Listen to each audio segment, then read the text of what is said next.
Welcome everybody to another live Q&A with Suzanne and Mandi. Hey, hopefully this is on public setting. I have a tendency to put it on private, and it's us. So if you see us, let us know. Well, and we have people in the chat, so hopefully they'll let us know. I know already. it's like kind of quiet, so I'm like, oh, there we go. Hello, thank you, Fallon. Thank you so much for joining us. I gotta say, Mandi and I have talked about this. Thank you, Gazensha Fox, for confirming that you can hear and see us, and Patricio as well. Patricio from Halifax. We love doing these live Q&As just because you in the chat, especially if you're watching this later, thanks for watching later, but hopefully one day you can join us live in chat because this chat is so much fun and makes it super fun for Mandi and me. But here we are at the end of January, and I think the first thing that we should mention as a point of business, the Dice Tower Kickstarter is coming to an end. If you're able to financially support the Dice Tower for its 2018 year, wonderful. If not, that's cool too. We still love you and we're still going to make content for you. But don't forget to check it out on Kickstarter, the Dice Tower 2018. There are tons of promos and more promos and more promos for really awesome games that you can check out there and pledge for. Yeah, this is exciting. I remember when Tom showed us some of the stuff that was on there, like that dice tower. I'm like, wow, I've never seen anything of me so large in one area. Like that dice tower. He's like, here. I'm like, holy moly. So I'm hoping that's a good thing. Well, and I don't know what it was because like you and I and Tom were chatting the other day, and Tom's like, Suzanne. Oh, Lance. I see a hi, Lance. Yeah.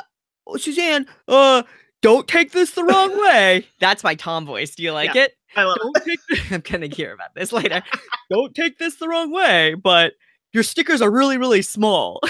I have no idea what that means, but that's okay because I figure a bunch of D4s that are really small are like caltrops, right? So they really hurt if you step on them. I agree. It's like Lego. Yeah. Exactly. So I'm looking at Madbot, a good Tom voice. I think it was fantastic. So the games, I noticed people are noticing the games behind us. Yes, mine were strategically placed. I even put some flowers on them to like make them look all pretty. So yes, and Castel, I know Annette. Hello, Annette. I know you're online. I was going to put Castel, and then I said, oh, no. Suzanne's going to put that in her little background. I'm so predictable. There it is. Yeah, so predictable. Well, we're lucky that we got early copies of Castel. The story behind Castel, not that anybody's asking, but I'm going to tell you anyway.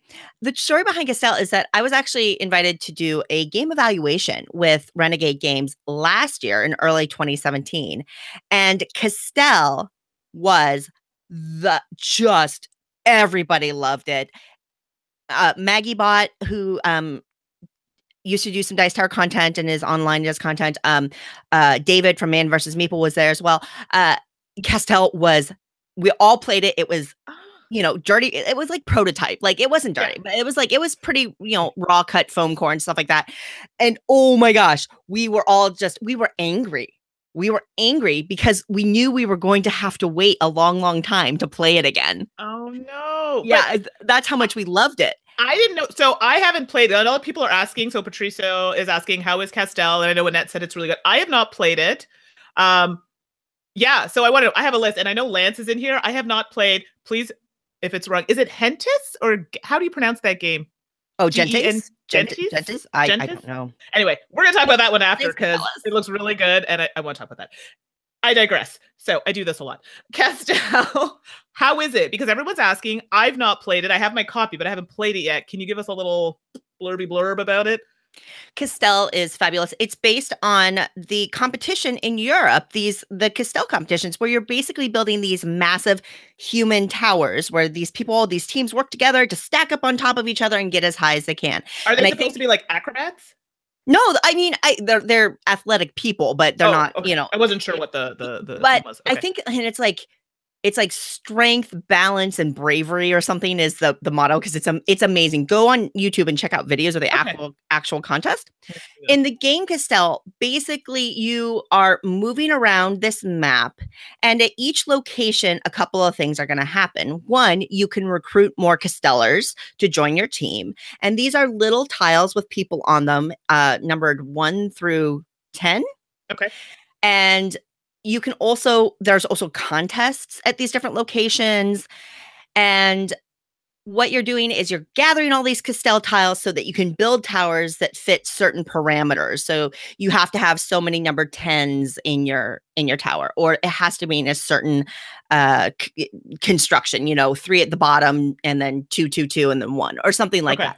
And of course, the tiles have to get lighter as they go, or smaller as they go. So you can put 10s at the bottom and 1s on top, but you're never going to put like 10s on top of a 2, so to speak. Right.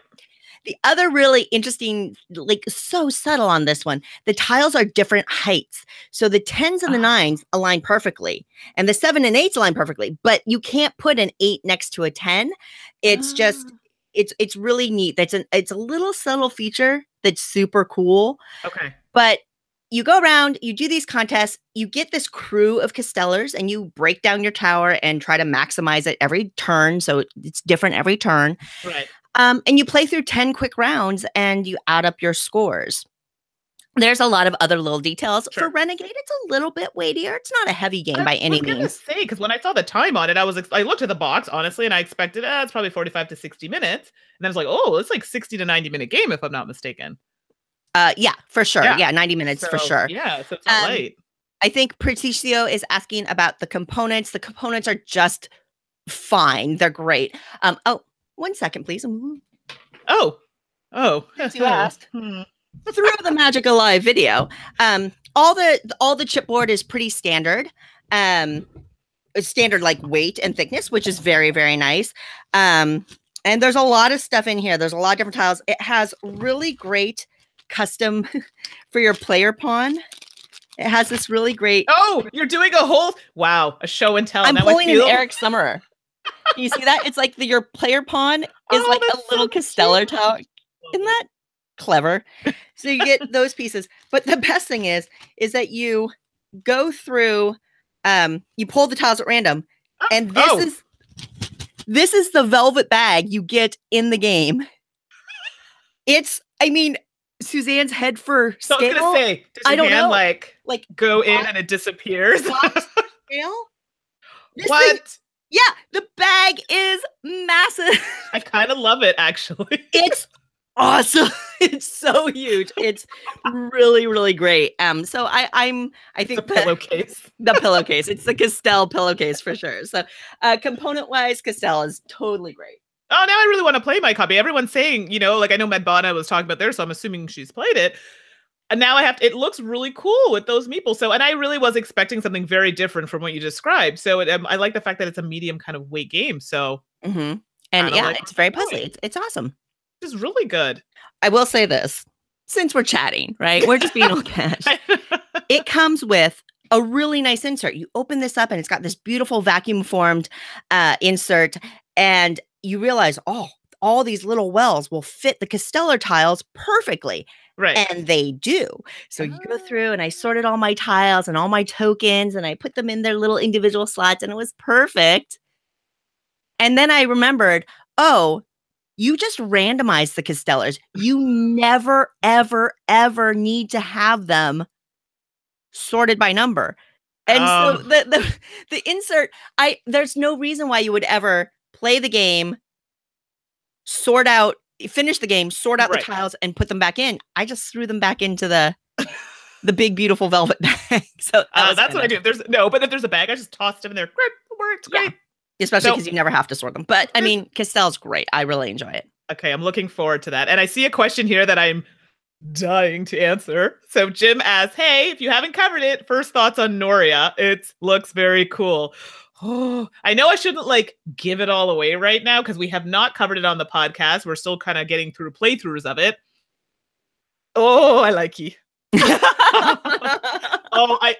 don't understand. The first few rounds, I'm like, okay, I feel like I'm just not getting this right now.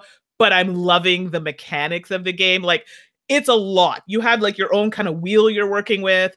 Then you have this really long board, which is pretty massive. You've got ship actions you can take. And we were learning things as we played it. Like, we didn't realize how important order of operations is in that game, and placement of your little tokens, which is or allow you to take certain types of actions. So you have to place these tokens adjacent to other tokens you have, because they're different levels on your wheel. If you don't place them adjacent, you are not taking that action, my friend. It's like, oh my gosh. Anyway, I'm so excited. I love, can I tell you, the simple things in life just make me happy. Just turning the wheel, it makes you feel like you're doing something. But as you're turning the wheel, you're seeing where your action pieces are ending up. You're like, oh my goodness, why did I place that there? It's not going to come around for like 3 more turns. You know what I mean? So you're like, darn it, now I got to restructure it.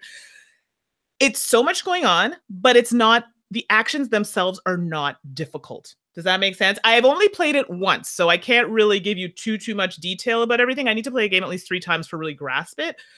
But from what I have seen, I'm really, really liking it. Awesome. Have you played it yet? I have played it. And everything you said is true. There's a lot of satisfying bits to the game. I crushed in my first play of it, so I'm sure that doesn't affect my opinion at all. Actually, I think I actually won my first play. P.S. I never win anything, so... Yeah, that wheel, figuring out the puzzle of the wheel.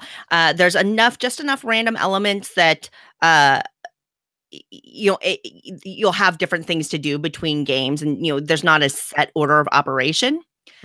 What my first play, and again, first play, fair enough, is the council, the cubes, the gray cubes down there, the politics that helps you move cubes down to help determine what the final track scores are. We attacked that right away. Right away. And then it was done, though. But then it was done. And then we're like, oh, but that was really fun. And we want more of it. So we're looking forward to another play where we get to explore that a little bit more and see if that's a piece that we wish there was just more of, or if it was just kind of a first play thing. I'm happy to see that you said, and I think it was just a way maybe of testing it out. So for those of you who haven't played it, it's hard to visualize, but there's a track basically where it allows you to kind of move down blocks in order to gain points on another track. People can actually remove these cubes to make you have less points at the end of the game. When you first play this game, it is the first thing you do. You just go crazy and start either removing them and moving. If you play it for the first time, try not to do that. Yeah, for sure. I see something for you in here, Suzanne. Yeah, well, let's see. Ross is asking any word on when we can expect the Downforce expansion.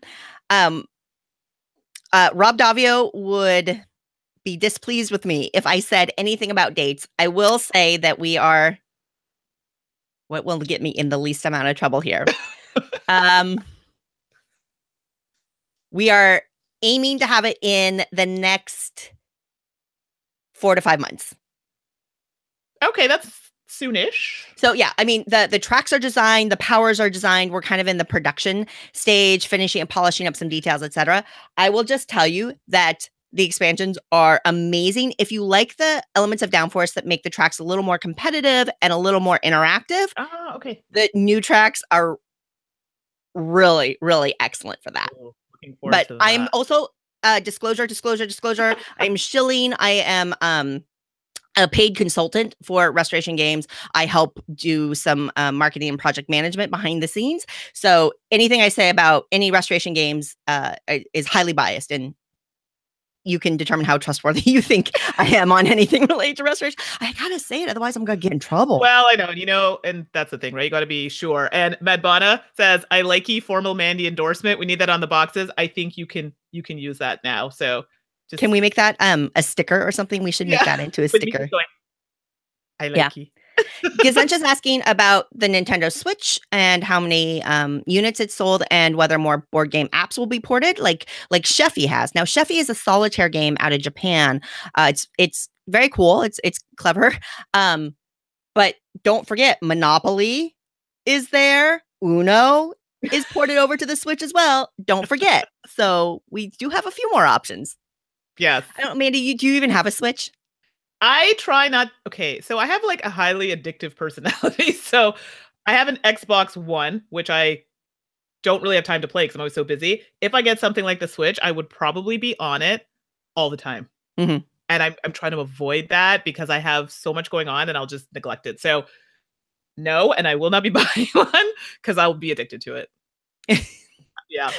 Well, we have one as a family because I have kids, and it is an amazing device. It's super, super cool. And I don't know, I think with all the money in board games and the kind of increasing popularity of board game apps, I think it's completely reasonable to think that we'll get more ports over because Nintendo has for the Switch and for the 3DS, right? They have their indie show, like the ability for independent developers to create their apps for their platform. And so I absolutely think that that is a viable option for people like Stardew Valley. I know that's not a board game, but that's a very small publisher that wasn't, and there they are on Switch and stuff like that. So I hope so.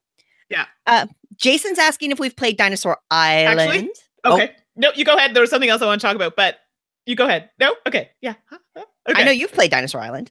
I haven't actually. Michael, who was in the chat, Michael Corneau, if you want questions for him, we do Teach and Plays, live streaming Teach and Plays on Twitch and on the Dice Tower YouTube channel, Mondays at 8 p.m. Eastern Standard Time. And this coming Monday, we will be doing a playthrough of Dinosaur Island. So I really enjoy the game. Michael really enjoys it. So if you haven't played it, then you can take a peek in and see how it's played and see how you like it. And we're going to be playing with 2 players, and we're going to play a medium length game. So you'll get a chance to see that. And that's where the meat is. Yeah, so the short game is great to learn, but honestly, it doesn't give you enough. I find the medium is where it's at. So really, really good. And it reminds me of Varney, the colors. So anybody who knows Varney, I will be so impressed because I swear nobody knows what that is. If you know what I mean, I love you for life. That's awesome. So there's a couple things I wanted to talk about here because there's one question I really need to address. So the first one is, how many pillows are on my bed? And that's from Kabuki Kid. 2, 4, 6, 8, 9, 10. There's 12. So I gotta fancy it up for the stream, Give something else. Super cozy and comfy. So we can either go people love it or one more thing for people to say that they don't like. Yay to both. Okay, I'm just being a little poopy head. I like the color scheme. It's very sophisticated. I know. And the second question I wanted to talk about is Cinegamer. Question for Mandi. You're going to give Doctor Who Time of the Daleks another chance. It's really an awesome game. Aww. Okay, let's talk about Doctor Who. So when we were playing it on the stream, honestly, Robert and I know Robert may join us at some point, are really good friends. Derek too. They know I was just joking around with them.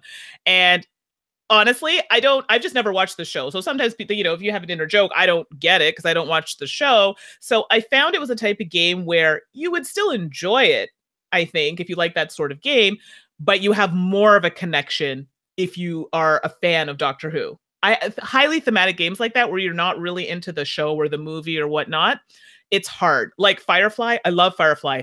I love the game Firefly, but it gets way more amped up because I'm into it. I do cosplay of Firefly. So it makes a difference. I have a friend who played it. She didn't really get a lot of the, inner jokes or connections.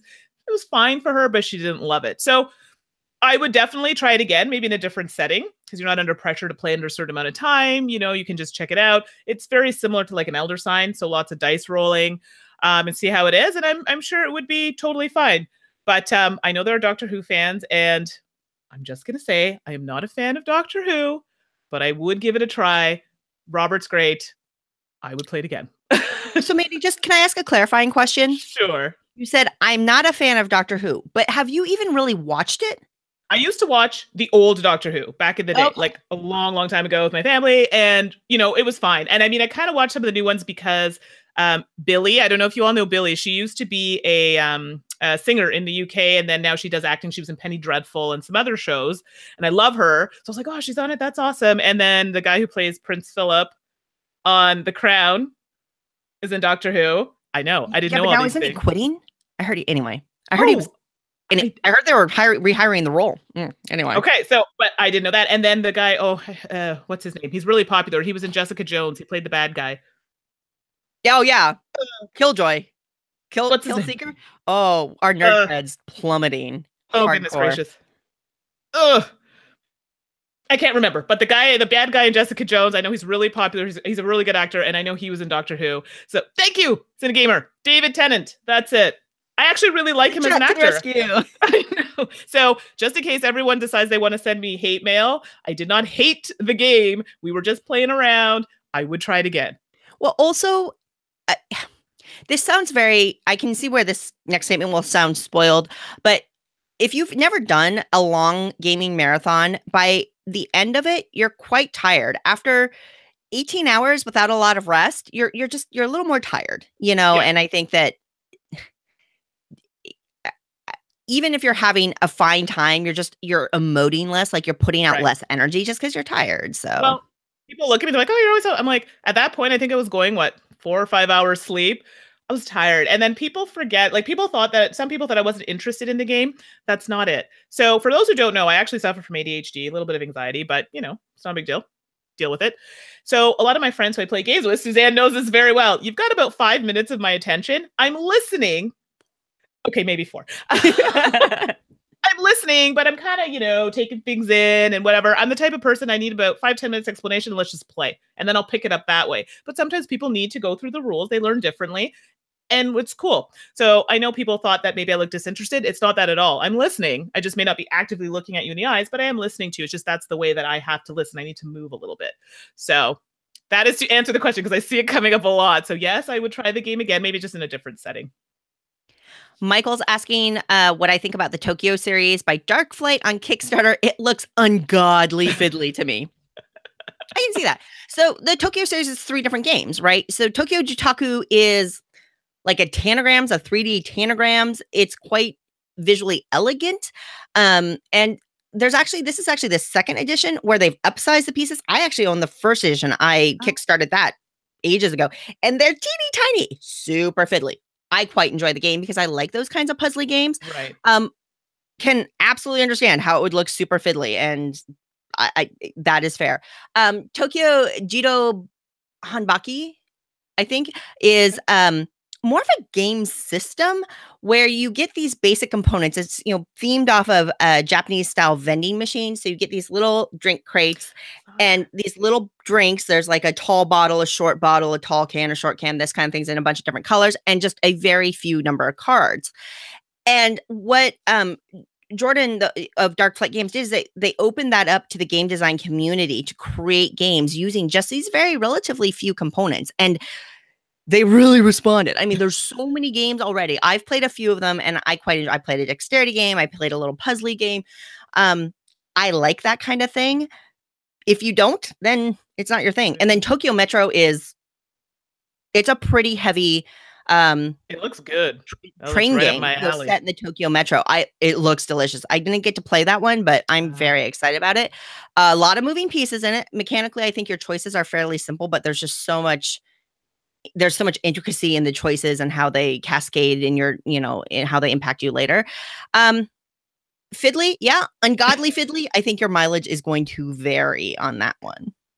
Yes, if you really enjoy the game, I play a lot of really big games, and a lot of them have like so many little. Even Nuria has a lot of like little pieces and things you gotta. It's a lot, but once you get into a game, you don't really notice it as much, I guess, or it doesn't bother you as much. So Michael asked if the lunchtime segment is on Board Game Breakfast is done or on hiatus. So unfortunately, it's over. It's just for a few reasons. So my 2 colleagues are no longer with the channel. They just have other things in life that were keeping them very busy, and they just couldn't dedicate the time to the channel. And I said, no, that's totally understandable. However, that doesn't mean that I won't be doing other things, potentially with Suzanne or other people. So look out for that. It may not be lunchtime games, but if this is something that you're interested in, it's potentially something we could, talk about on a future podcast or potentially on another video type show that we may have in the works. Oh, well, there you go. So let's scroll here. Jeff's about to play Too Many Bones. Celebrating Monopoly. Yay, Monopoly and Uno. Hey, I got nothing against either of them. They're not my favorite games, but my son, boy, oh boy, he loves Uno so much. Uno's fun. Yeah. Sasha is asking, how much staying power do you think Mysterium has? Huh. I have my opinions about Mysterium. Ooh, I want to hear it because I have opinions as well. And the tone of your voice indicates our opinions are different. So, okay. So, Mysterium, I own it. I still own it. It's one of those games I was really excited to play it. It's fine when I played it. It's really heavily dependent on who you play it with, I find. And some people I find alter the rules quite a bit to suit their group. I don't know if you do this, but I know a lot of times I've played it with people and the rules, they change them up for every group. Some people tell stories when they play their cards. Some people remove that tracking board altogether. It's already for me a game that I haven't touched in a very long time. Interesting. And I feel bad saying that because it's like the theme appeals to me so much. The idea appeals to me so much. I don't know. It's one of my favorite games. Really? I didn't know that. Wow. Love Mysterium. I will say, though, I originally learned the game as Domenici Demestuo out of Portal Games. The Polish edition is what I first learned on. And the rules were much more straightforward and also really confusing. The rule book was rough, but the way I learned it is the way that we play it, and it's a very, very simple kind of just go through the different, weapon, location, murder thing. We don't mess with all the tokens and the voting. Right. I like the components of the Asmodee edition, right? I mean, they're very, very nice with the little, balls and I love the pieces, yeah, and stuff like that. And the crow tokens are really cool. I don't really play with any of those rules, but I've played this game so much. I always bring it to this little local convention that I help run called Game On Con. It's always a hit there. I've played it dozens and dozens of times. You can enhance it with Dixit cards if you want to. That's great. There's also expansions available, at least, with the Asmodee edition and stuff like that. There's motive cards in the Polish edition, which I thought were cool. I think it's a great cooperative experience. I think you can get into it. You're sitting there as if you're the ghost, you're sitting there struggling as everybody is saying, like one person's like, oh, I think it's this because of XYZ. And you're like, yes, that's it. And then somebody's like, no, that could never be it. What are you talking about? It's because, yeah. And then it talks them out of the correct answer. And if you're the ghost, you're standing there going, oh, what are you doing? But you can't, you just have to sit there. I actually didn't know that was one of your favorite. I had no idea. Yeah. So, I mean, different strokes, different folks. That's cool. I definitely think I like it with more people. And I do like, somebody had mentioned to me, they do a rule where you kind of tell a story when you play, when you talk about your card, like the reason why you chose, these cards, like when you reveal. Yeah. Oh, absolutely. And I thought that I like the storytelling aspect. So I like that added rule. I just find on its own, if you play it straight from the book, I think that I just find it can get, I don't want to say boring, but it's just very samey. Versus like you don't play necessarily with the tokens. Like you kind of add your own flavor to it. And I feel that's what makes it better.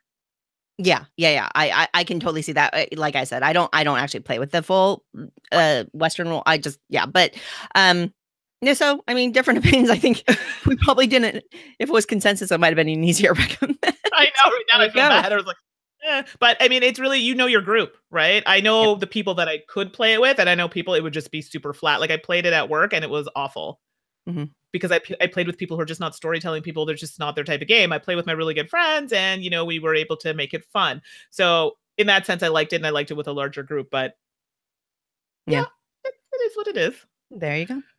And I wanted to say, go ahead. I know, I love how I was going to say thank you so much for everybody about Board Game Breakfast. Who knows? Maybe I'll come back. I really did like doing lunchtime games. So Michael, we used to game together at lunch, and I no longer work in the same area. But thank you so much for the nice comments.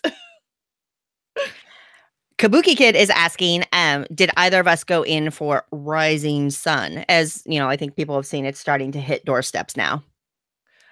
So I did not, and I'm going to say the reason why is because it's a minimum of a 3-player game. I have a hard time getting minimum 3-player games to the table, especially because Michael and I play a lot of games together. So it's usually us two. And then I have other people that I play with, but it's just not as often. So I think Michael actually has it. So if things work out, we maybe, and I'm saying maybe because we have to see it first, could do a teach and play if we can get it to the table and get it to work out. But that's the only reason why I didn't back it. It was really just of the player count. And I was a little unsure about the theme. I don't know if it's a theme that I would enjoy, but it seems to be doing quite well and everyone's talking about it. For sure. Yeah, I also didn't back it. When you talk to Eric Lang, he'll say that Blood Rage, the core inspiration for Blood Rage was risk, and the core inspiration for Rising Sun was diplomacy. Oh. And of course, Eric would say as soon as he said that, I'm like, oh, I don't think this is the game for me. Because yeah. Diplomacy is not a game I ever feel like playing.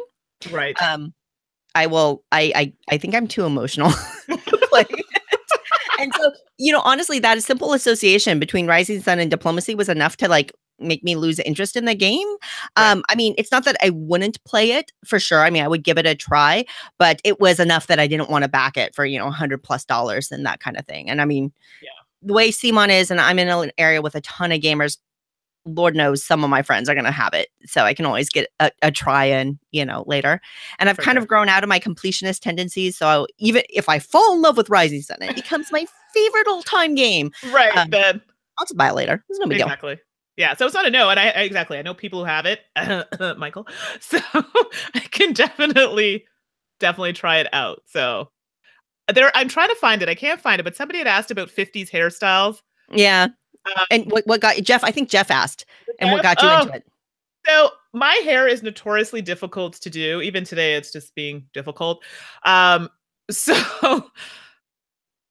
and people look and they're like, "Oh, looks." I'm like, "No, my hair is extremely curly. So to get it like this requires a lot of effort and a lot of work." However, I find because I like cat eye and really fun kind of shaped glasses, I can really shape my style around that. And retro hairstyles are great for their staying power. So I can do a roller set. I'm sorry if this is foreign to everyone. I can do a roller set and have my hair stay curled and whatever for literally a week and not have to fool around with it. It's magic. I've seen the proof of that. It's amazing. So and it's great. And I can make it fun and funky with like adding little, make bumper bangs, adding flowers. I just like to be fun. And I feel that kind of time lets me do that. And that's where the whole, like I do a lot of pinup and appropriate pinup because pinup can go to the edges there. But it's a really good way to radiate my style, I feel. But but it really came down to my hair was just super difficult. And that was just the style that my hair could adapt to and I could work with. So yeah.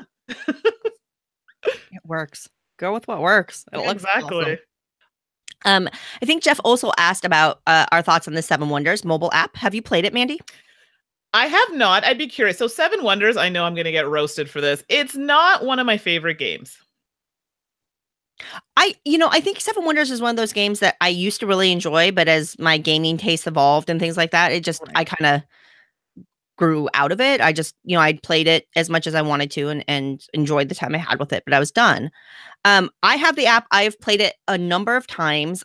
I will say that, and the story, if you're unfamiliar with it, the story behind the Seven Wonders app, they announced it and it took 4 times as long. I mean, it became almost a meme. Like, oh, is that the Seven Wonders app is going to come out? I mean, it was interesting how long it took to get out. I have no idea why it took as long to get out as it did. And then they released it and people were really excited. I was really excited. And then I opened it and I realized it released without any multiplayer options. And I was instantly disappointed again.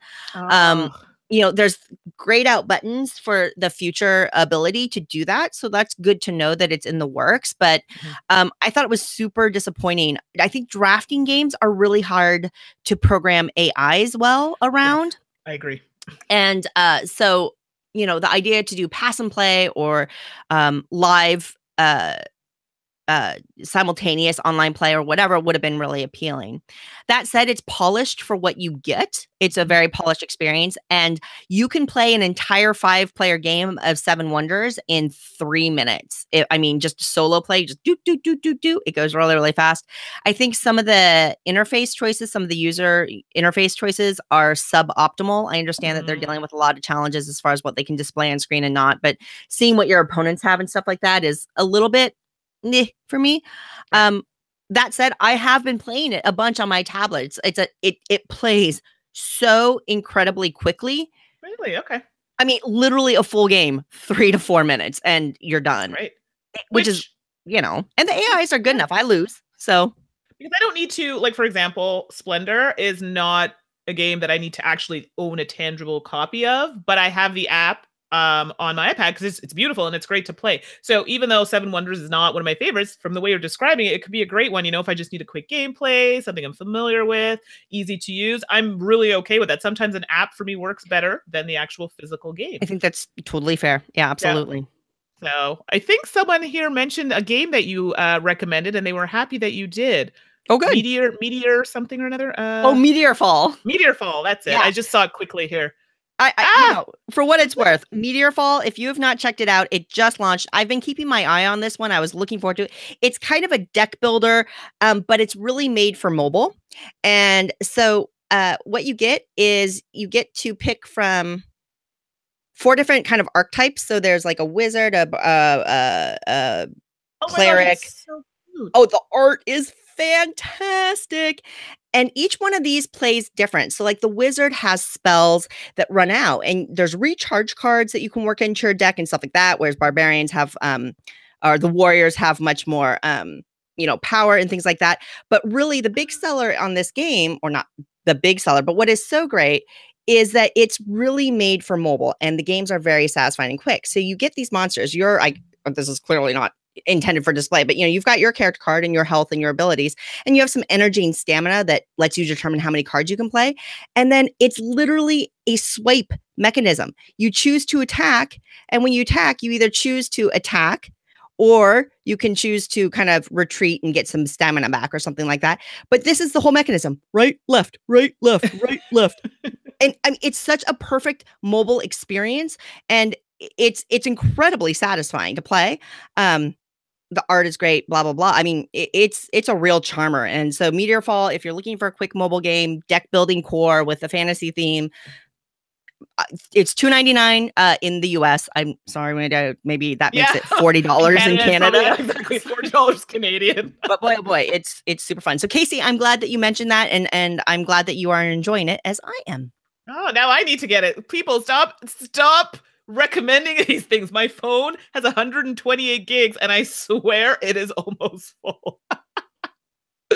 So I see a question here. It's not gaming related, but I have to ask because I don't watch the show. So Debbie Downs asks, Mandy, has anyone ever said, did you remind them of, there's somebody on Criminal Minds? Actually, is it the girl with the glasses? Because if it is, yes, I have been told that several times. So can someone confirm? Because I don't watch the show, so I don't know. But if it is the girl with the glasses, then yes, I have been told that. Oh, goodness. Kabuki Kid's asking about, I guess we've moved into the app chat part, about the Twilight Struggle part. That's fine by me. I'll just, yes, do you want me to leave? Whatever, you play apps, you're just there with me, girl. Don't even. The Twilight Struggle app. Yes, I have. And to be honest, I'm not very good at the game. I want to do a little 2-minute segment on it. I just don't feel confident enough in my ability to do it well yet. That said, it's an excellent implementation of Twilight Struggle in the app form. It's excellent. It's excellent. So if you think you're interested in Twilight Struggle, I actually think it's one of those games that if Twilight Struggle is difficult for you to get to the table, or a game that you don't get to the table often enough and you want to explore strategies and what works well, the app is a great way to do that. So Twilight Struggle app is a high recommend for me. If that's I should look at this one. Twilight Struggle is on my list. So for those of you who don't know, I will generally play anything. Twilight Struggle is on my list. Games, any kind of 18xx games. These are games I want to try. I know you've tried an 18xx, but even just bigger kind of games like Twilight Struggle, any kind of war themed games, I generally try to not shy away from, but I need to have a connection or interest in it. So I'm throwing it out there. If someone is a very good teacher, patient, fun, I would love to play one of these, just one at a con or something and check that out. So now I'm curious to see who I have for on the Kickstarter, who's I'm playing with at Origins, because who knows, maybe it'll be a game like that. You can check that out. Yeah. Let's see here. Oh, the scrolling. I love how active the chat is. No, can I tell you? Let's just so great. Do a shout out. Chat, raise the roof. Yeah, I'm pulling a mom right there. A mom move. I'm not even a mom. I'm like, hey. Oh my goodness. Chat is awesome is where I was going with that. Raise the roof. Chat is awesome. Seven Wonders Duel is excellent for a 2-player game. I think Halo. Oh, you're saying you don't like someone. I really like Seven Wonders Duel, but I get that. The first time I played Seven Wonders Duel, let me tell you, I got crushed because I played with someone who knew the game really well. And I guess is it paper? Is that one of the scroll or paper? Anyway, there's one of the resources. And yeah, basically denied me from getting any of it. So I couldn't build the wonders that I did. Oh, it was horrible. I got crushed. So, but I still had a good time playing it. It was fun. And Kabuki Kid says they love diplomacy. Oh, good for you. Good for you. I am happy that you enjoy it. I'm happy that you enjoy it. Steven, trust me, I won't. I am now.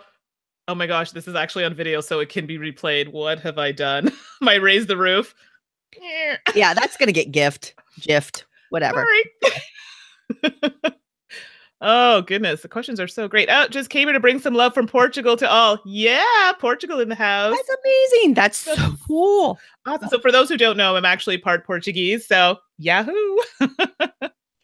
And let's see here. I think Lawrence is actually saying they don't like board game apps. Very few are any good, and you are really removing the interactivity that you enjoy in board games. I totally get that.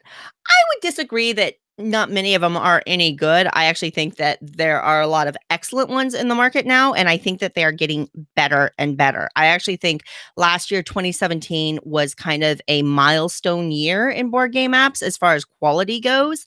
With things like Potion Explosion and Digidice, wonderful Uwe Rosenberg ports and all that other, it's just, but I totally get that you lose the interactivity. And for me, I use board game apps to game when I wasn't going to be able to game anyway. So to me, it's just additive gaming time that is bonus game time. So who's not to like? Sasha is asking if we'd recommend To Call or To Call 2. So I actually have not played that. It's on my list of games that I'd like to try, but I'm sure you have. Nope, I haven't. To Call is sitting on my shelf unplayed. I've owned it for years. And okay. I mean, can you I've bring owned it for a decade? I don't know. I've owned it for years and years, and I've never gotten it to the table. I'm actually surprised. I thought that would have been one that you would have played.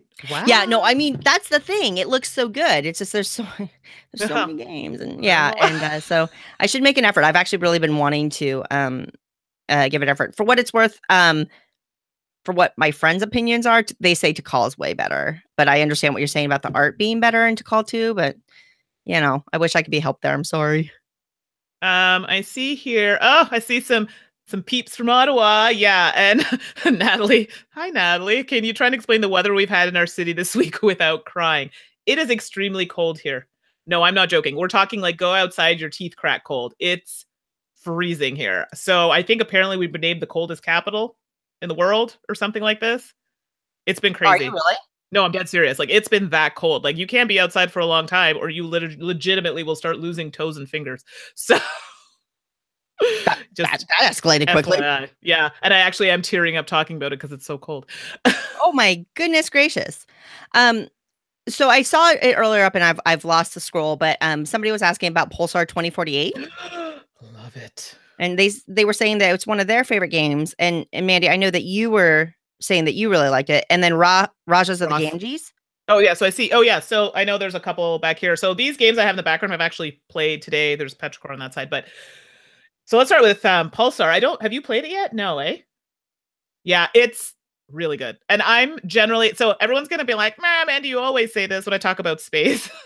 I don't play space games. I don't really like space games. And then here are the 42 space games I love. I loved it.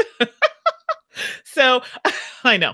I don't know what it is. I just think they're making them better. It's just not like space explorer. Like, it actually has a bit more to it. And I think I like the dice drafting element and then the exploration, because you explore and it's like, ooh, I explore and get to see this planet. Oh, there are treats there. I'm simplifying it. But basically, I just like the fact that you can do something and there are lots of benefits to doing one thing, but you also get more benefits from doing something else.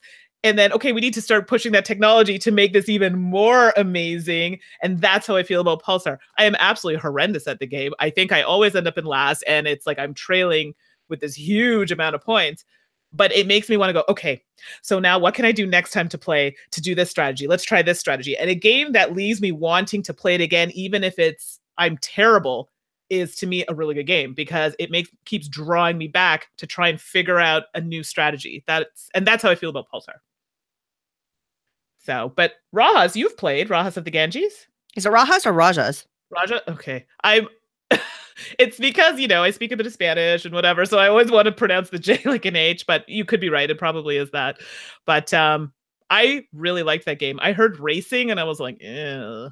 And then I was like, dice, I like dice, but is it going to be super like all luck based? I actually really liked it. Did you like it? Oh no. Yeah. So I've only played it once, and I desperately want to play it again because I just didn't get it. Yeah.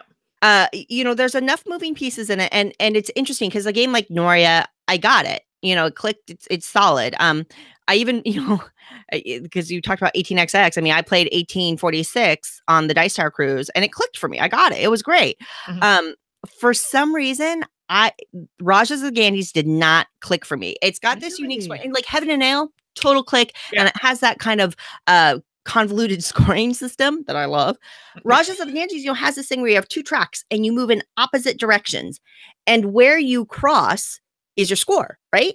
So you're moving what money and not faith, peacocks or something. Prestige, right? No, it's like faith or something like this. I can't. It's not faith. But anyway. Virtue? No. Anyway, it's something else. You're moving around these 2 tracks and where they cross, and like for me, my little guy went do, and this one went doop, and they came nowhere near. Like I had no chance in heck. Fame. Thank you, Patricio. I knew it started with an F. Fame.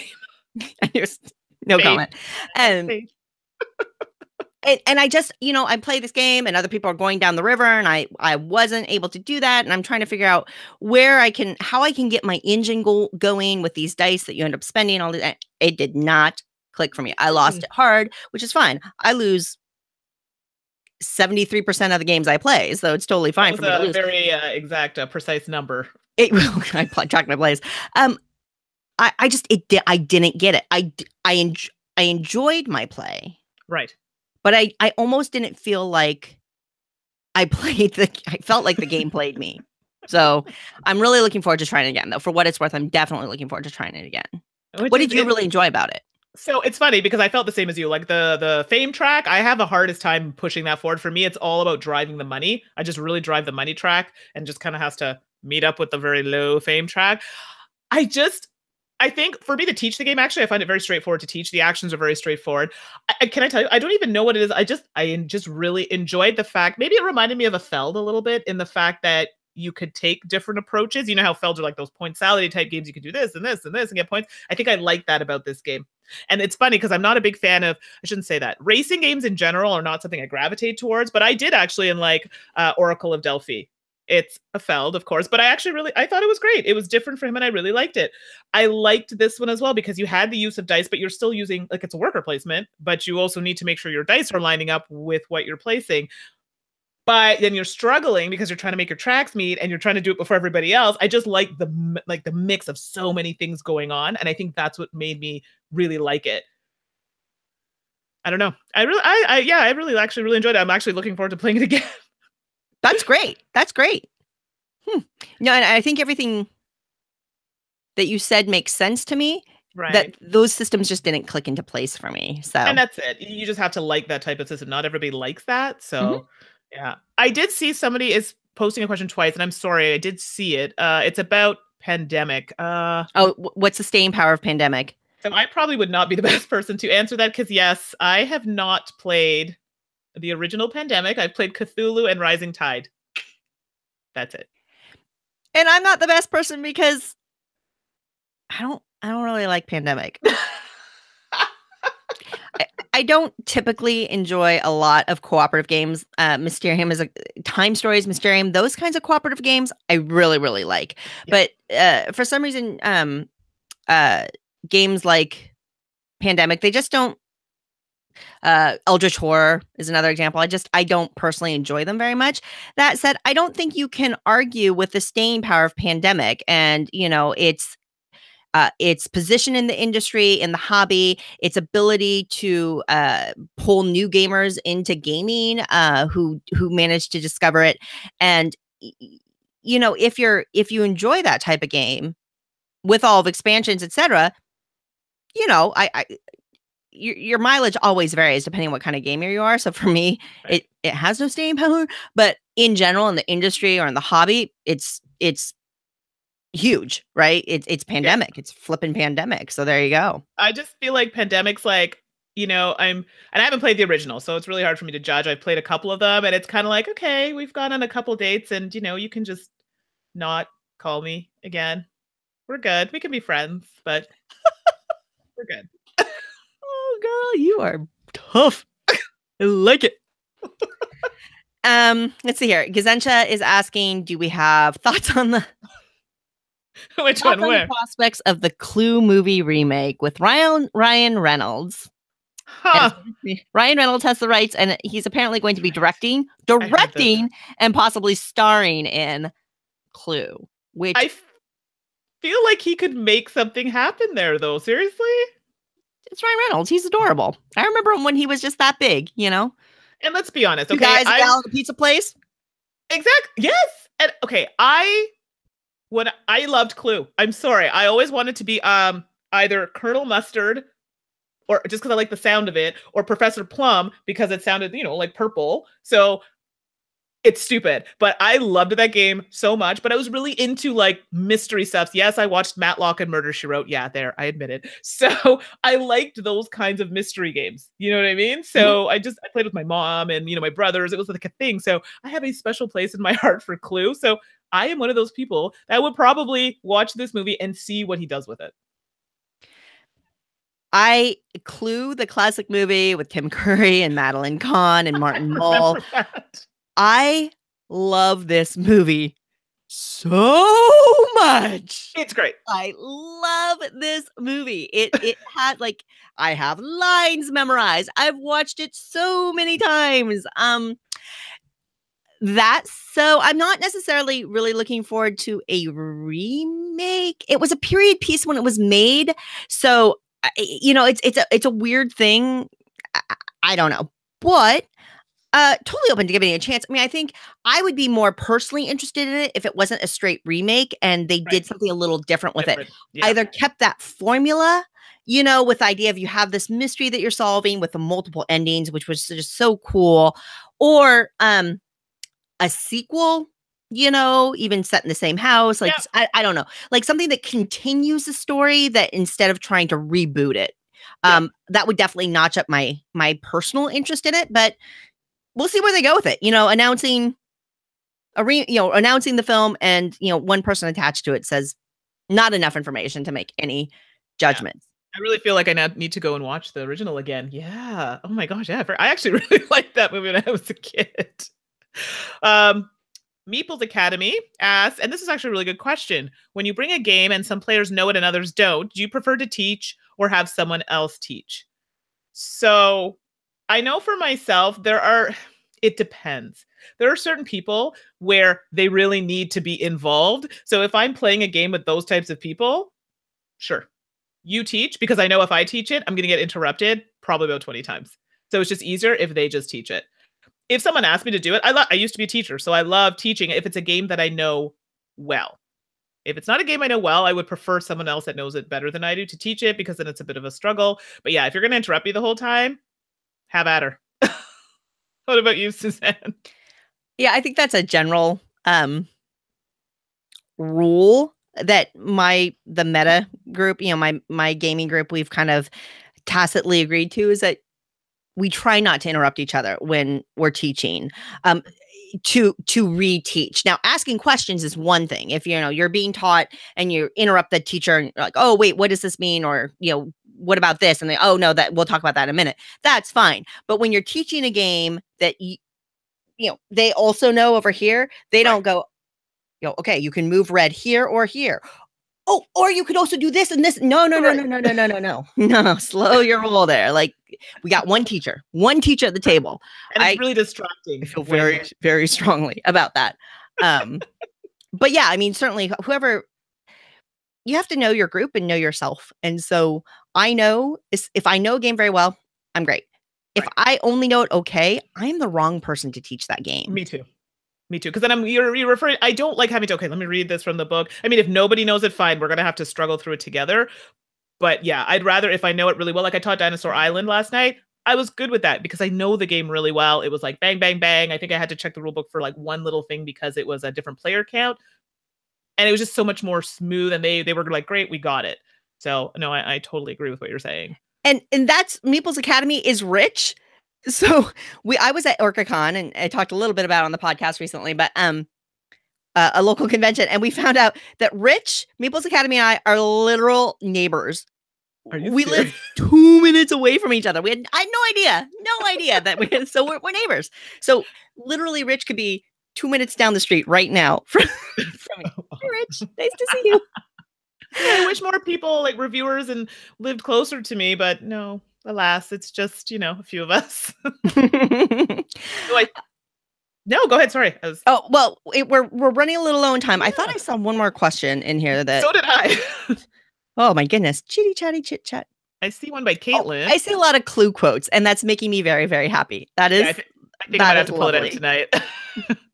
Caitlin asked, what board game do you think would make a good movie? Oh, so many. Like if you do it right, so many. Just because a lot of board game movies, Battleship, were not good, doesn't mean they can't be good, right? And board games are becoming, the story elements of board games are getting richer and richer. I mean, let's face it, if we don't see a Dead of Winter movie sometime in the come on, right? Well, that needs to happen, right? Exactly. I don't even play Dead of Winter, but I want to see the movie. I don't want to see the movie because the zombies scared me. But I think beyond all that, Dead of Winter deserves a movie, right? All these narrative-rich, thematic-rich games that we have today, that's ripe for films. No, I agree. Anything with like, I like horror movies. I love that kind of scary theme. So anything that has that tension to it. So even though I'm not crazy about the game Betrayal House on the Hill, I actually think it would make a really cool movie. It would make an amazing movie, and it could be Clue level epicness. Like if you don't necessarily know you have the haunt and the secret betrayer, like that could be so awesome. Exactly. Things like that, like Apocrypha. It's a lot happening, but I think it would be a cool movie to see what they do with it. But again, it's just because I generally tend to like that type of movie. So I like to be on my edge and super scared. You know what I mean? That appeals to me. I see a few people talking in relationship to our pandemic chat about like Forbidden Island and Forbidden Desert. I just want to see, did y'all see the announcement? Because I actually really like Forbidden Island and Forbidden Desert for cooperative games, and I play them with my family specifically. They've ended up being nice family weight cooperative games. Mm-hmm. They announced Forbidden Skies. Oh, with Matt Leacock, and I am excited for it. I mean, just even the name, Forbidden Skies. Right? Oh, so that'll be one to keep your eye on for sure in the cooperative field. Yeah, we need to try that out. Yeah. So I think we're running out of time. I know Lance had to leave, and it's too bad because I really wanted to talk to him about. Is it? I don't even know how to pronounce it properly. The game that's spelled Gentes. Yeah, Gentes. Yeah. So maybe the next time we can talk about it because it looks really good. I might have to back this one. Looks good. I have a copy. So Maggie Bott, again, my good friend Maggie Bott here in Seattle, Spielworks traditionally has been a little tougher to get in the States when they do their print runs, and they haven't always been ported over by American or Western publishers. So Maggie does this, she organizes group buys, and she orders cases from Europe. Yes. And then we all chip in. And bless her soul, she manages all the logistics and stuff, and that's how we get. So I actually have a copy of it that I ordered with Maggie through Europe, and so it looks amazing. I'm really looking forward to trying it. And the deluxeified version, did you see those screen printed meeples? Those look amazing. It looks really good. So I'm really looking forward to at least looking at it a little bit more. And I know we're running low on time, but I'm pretty sure that's Bosco, Board Game Bliss. So thank you, Board Game Bliss, because they're the ones who sent me Favelas. And I think I ordered a Keeper, which I have back there somewhere as well. So thanks for that. And is asking, have I ever played a good horror game besides Betrayal? So right now, the only one that I can think of that I really liked, I don't even know if it would be horror themed, was Apocrypha. I actually really, really liked it, and I would like to get in another playthrough, but it's a doozy. So there's a lot happening. Again, I need to play it a few more times did a playthrough of it, but I'd like to progress a little further to see how it goes. But I really enjoyed the theme. So, okay, I think we are done. I think we're at time. That was our hour. But thank you, everybody, so much. I'm going to scroll back through the chat because there's so much chat that I missed. I feel bad because it looked really entertaining. If nothing else, I need to go read all the Clue quotes and figure out which one of y'all are like my Clue people. I gotta go back and figure that out. But thank you, Mandi. I think our plan is about monthly, right? Yeah, we're gonna do the monthly for now. I mean, if y'all are like, oh my goodness, we really love it, and we maybe buy it like twice a month, we'll see. But for right now, it's gonna be monthly. And if you want more, let us know, and we'll see what we can do. But don't forget the Dice Tower Kickstarter is near its end days, and you're always, we encourage you to go take a peek at that if you can. You can find me on Twitter at 425 Suzanne. Mandi, you are... Well, you can actually just send it to, are we talking about emails? You can just send it to Suzanne and Mandi. Oh, I was talking about your Twitter handle.